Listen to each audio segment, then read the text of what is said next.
आप लोग सब ठीक हैं? आज की वीडियो डे 10 है, आई थिंक सो डे 10 है। और हम आज मैं आपको जो जिस टॉपिक के ऊपर बात करूंगी वो तो वैसे है, हम पढ़ेंगे नेसेसरी साइंस जो आपको इसमें ज़रूरत होती है, आपको पता होनी चाहिए।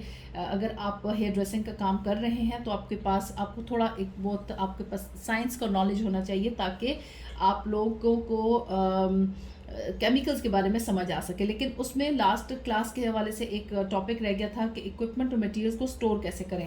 ये टॉपिक भी बहुत इंपॉर्टेंट है कि आपने अपने जो इक्विपमेंट्स हैं या मटेरियल है, ख़ासतौर पे केमिकल्स वगैरह, उनको संभाल के एक प्रॉपरली संभाल के रखें, ताकि वो वेस्टेज से या ब्रेकेज से उनकी बचत हो सके।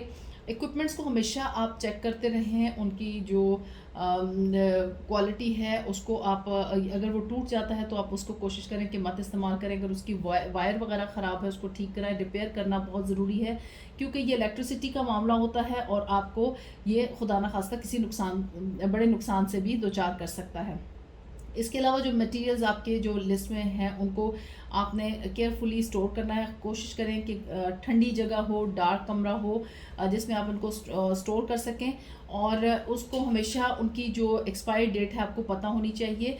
और जो मटेरियल आप उसको यानी जो प्रोडक्ट आपने क्लाइंट वगैरह को अगर आपने सेल करनी है तो उनकी प्राइसेस प्रॉपर्ली मेंशन होनी चाहिए, ताकि आपको at the time of selling आप लोगों को प्रोडक्ट आपको प्रॉब्लम ना हो।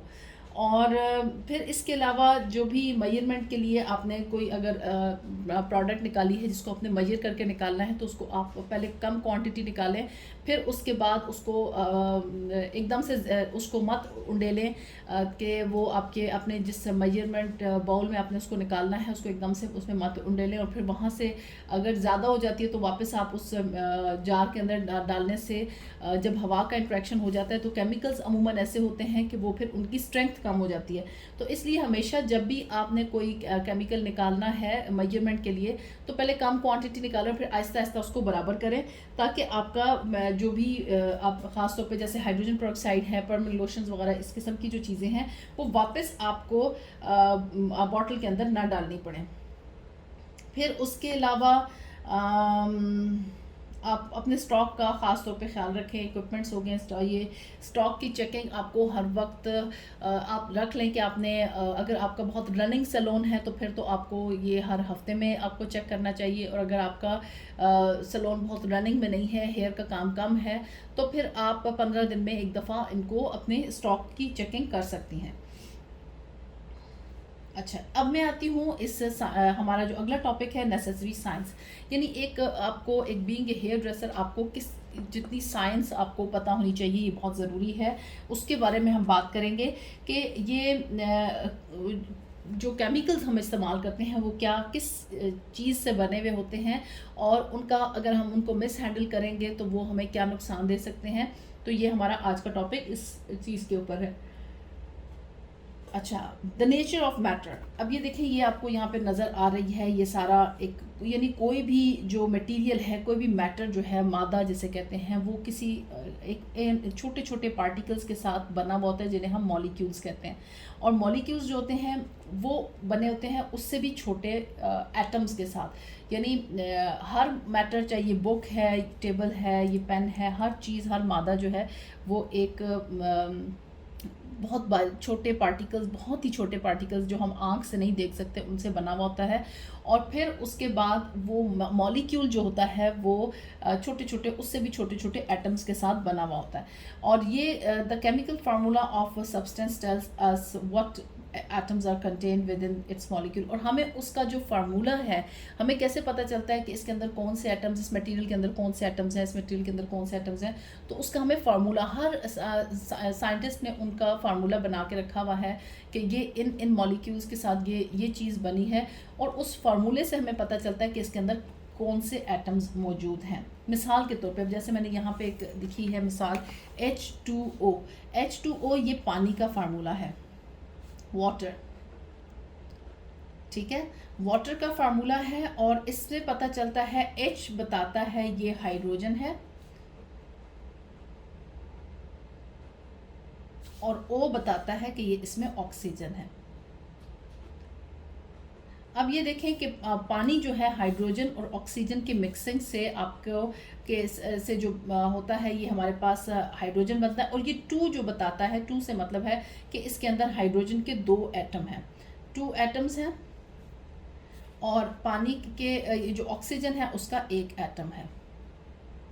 तो इस तरीके से हमें ये केमिकल फार्मूला जो है, ये H2O हमें बता रहा है कि पानी जो है वो किस तरीके से बनता है, ये पानी की का जो केमिकल फार्मूला क्या है, केमिकल स्ट्रक्चर क्या है। ठीक है, तो ये हमें इसका ये केमिकल फार्मूले से हमें आइडिया होता है कि इसके अंदर कौन से एटम्स मौजूद हैं।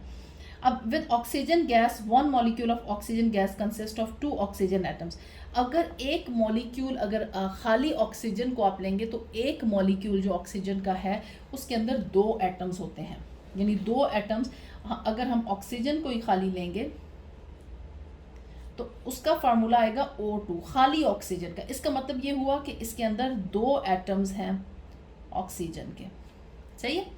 अच्छा, उसके बाद with carbon dioxide gas, carbon dioxide का फार्मूला क्या है, CO2। C हमारे पास कार्बन को जाहिर करता है, कार्बन, और O हमें बताता है ऑक्सीजन। इसका मतलब हुआ कार्बन का 1 एटम और ऑक्सीजन के 2 एटम। ये हो गया हमारे पास कार्बन डाइऑक्साइड गैस का फार्मूला। जब हमें ये, अब ये आगे आपको पता चलेगा ये फार्मूला हमें क्यों ज़रूरत पड़ते हैं। There are approximately 105 different types of atom, 105 मुख्तलिफ किस्म के एटम्स मौजूद हैं, और उसकी जो हर टाइप है उसको हम एलिमेंट कहते हैं। ठीक है, उसकी हर टाइप को, जो डिफरेंट टाइप्स ऑफ एटम्स हैं उनको हम, उनकी हर टाइप को एलिमेंट कहते हैं। Elements are the simplest substance which exist, they can not be split up by any known chemical change into anything more simple. यानी ये सबसे सादा सब्सटेंस है, इससे हम किसी एटम से ज़्यादा मज़ीद हम छोटा पार्टिकल नहीं बना सकते। एटम ये कह लें कि सबसे छोटा पार्टिकल, और इसको हम नहीं तोड़ सकते, तोड़ के इसको मज़ीद उसको तकसीम नहीं कर सकते। तो इसलिए इसको हम कहते हैं कि सबसे सिंपलेस्ट सब्सटेंस है, जिसको तोड़ के हम मज़ीद तकसीम करके कहें कि ये अब ये बन गया और वो बन गया, ऐसे नहीं होता। ठीक है। Atoms of different elements can combine together in chemical reactions to form compounds। हम मुख्तलिफ एटम्स को इकट्ठा करके तो हम एक नया वो बना सकते हैं, एक मुख्तलिफ उसके एलिमेंट्स को। जैसे अब हमने यहाँ पे हाइड्रोजन और ऑक्सीजन को इकट्ठा करके हाइड्रोजन पर ऑक्साइड, ये इसका वाटर का हमने बनाया, और ये एक नई चीज़ हमारे पास बनी। हाइड्रोजन को एक के 2 एटम इकट्ठे किए और ऑक्सीजन का 1 किया, तो हमारे पास हाइड्रोजन पर ऑक्साइड बन गई, और जैसे कि जो कि वाटर का फार्मूला है। तो इस तरीके से हम केमिकल्स को मिला के, मुख्तलिफ एलिमेंट्स को मिला के एक नई चीज़ बना सकते हैं, नया कह लें कि एक नया सब्सटेंस बना सकते हैं। और वो जो होता है उसको हम उनको कंपाउंड्स कहते हैं, जब हम दो मुख्तलिफ एलिमेंट्स को इकट्ठा करते हैं। जैसे अब वाटर है H2O, carbon dioxide CO2, hydrogen peroxide H2O2, and keratin, the hair protein, which is a complex compound containing the elements carbon, oxygen, hydrogen, nitrogen and sulphur. यानी ये बताया है कि जिस तरह जो केराटिन है ये हेयर की प्रोटीन है, उसमें हम मुख्तलिफ़ किस्म के उसके अंदर कॉम्प्लेक्स कंपाउंड्स मौजूद होते हैं, जैसे जिसमें कि कार्बन भी मौजूद है, ऑक्सीजन भी मौजूद है, हाइड्रोजन भी मौजूद है, नाइट्रोजन भी मौजूद है, सल्फ़र भी मौजूद है। The elements within the compound are tightly stuck together by chemical bonds. और ये जितने भी ये मैंने अभी नाम लिए हैं, ये एलिमेंट्स सब एक केमिकल बॉन्ड्स के जरिए एक टाइटली एक दूसरे के साथ जुड़े हुए होते हैं। इस जोड़ को हम बॉन्डिंग कहते हैं, बॉन्ड्स कहते हैं, केमिकल बॉन्ड्स कहा जाता है। And they can not be separated without breaking these bonds through a chemical reaction. और हम इन बॉन्ड्स को बग़ैर किसी केमिकल रिएक्शन के नहीं तोड़ सकते। इनको तोड़ने के लिए आपको हथौड़ा नहीं चाहिए, आपको कोई पत्थर नहीं चाहिए आपको, बल्कि इनको तोड़ने के लिए केमिकल्स चाहिए, ताकि वो केमिकल आके केमिकल रिएक्शंस करें और उससे वो बॉन्ड्स जो हैं वो टूट सकें। ठीक है। The result is new substances being formed. A chemical change therefore involves the breaking and reforming of chemical bonds. For example, hydrogen peroxide easily enters into a chemical reaction and is in so doing forms the new substance water and oxygen. तो वो ये कह रहे हैं कि आप अगर ये substance जो है ये जो जब हम लगाते हैं केमिकल्स लगाते हैं, चाहे अब मिसाल मैं बालों की लेती हूँ कि अगर हमने बालों के की प्रोटीन या केराटिन को तोड़ना है, बॉन्ड्स को तोड़ना है, तो हमें स्ट्रॉन्ग केमिकल चाहिए जो केमिकल्स बालों के अंदर जाके वर्क करें और बॉन्ड्स को तोड़ें और फिर बालों की नई शक्ल जो है वो बन सके, नए बॉन्ड्स बन सकें और फिर बाल एक नई शेप में आ जाएं। अच्छा, यहाँ पे उन्होंने फिर मिसाल दी है कि जैसे कि H2O2। अब ये जो H2O2 जो है ये हाइड्रोजन पेरोक्साइड का फार्मूला है H2O2। हम इसको तोड़ सकते हैं। जब हम इसको तोड़ते हैं तो एक पानी और ऑक्सीजन अलग अलग हो जाते हैं। यानी आप उसको अगर ये देखें कि H2O2 किससे बना हुआ है, तो उसमें पानी है और ऑक्सीजन है। बस ये दो चीज़ें मिलके हाइड्रोजन पेरोक्साइड को बनाती हैं। Chemical changes are not easily reversed on so hairdressing processes which involves chemical changes are usually permanent. For example, tinting, bleaching. क्योंकि ये जो केमिकल प्रोसेस होते हैं, जो हेयर ड्रेसिंग के अंदर जो केमिकल्स इस्तेमाल होते हैं, उसमें उन प्रोसेसेस को हम रिवर्स नहीं कर सकते। यानी अगर आपने कर्ली बाल थे, आपने उसको परमानेंट वेव से स्ट्रेट किया, तो ऐसा नहीं होगा कि आपने वॉश करेंगे तो वो स्ट्रेट हो जाएंगे। नहीं, ऐसा नहीं होगा, बल्कि वो परमानेंटली स्ट्रेट ही रहेंगे। और अगर आपका बाल स्ट्रेट था और आपने पर्मिंग की, और तो वो ऐसा नहीं होगा कि जब आप वॉश करेंगे तो वो बाल जो है वो कर्ल्स ख़त्म हो जाएंगे, बल्कि वो ये होगा कि आपका जब वॉश भी करेंगे तो आपके जो पर्मिंग आपने की हुई होगी वो आपकी परमानेंट होगी। इसीलिए उसको पर्मिंग कहा जाता है, यानी परमानेंट वेव कहा जाता है कि वो मुस्तकिल रहती है। तो ये जो केमिकल रिएक्शंस होते हैं ये एक मुस्तकिल तब्दीली लेके आते हैं, और उस वक्त तक तब्दील नहीं हम कर सकते जब तक कि हम दोबारा फिर केमिकल्स को इस्तेमाल करके उनको रीशेपिंग करें।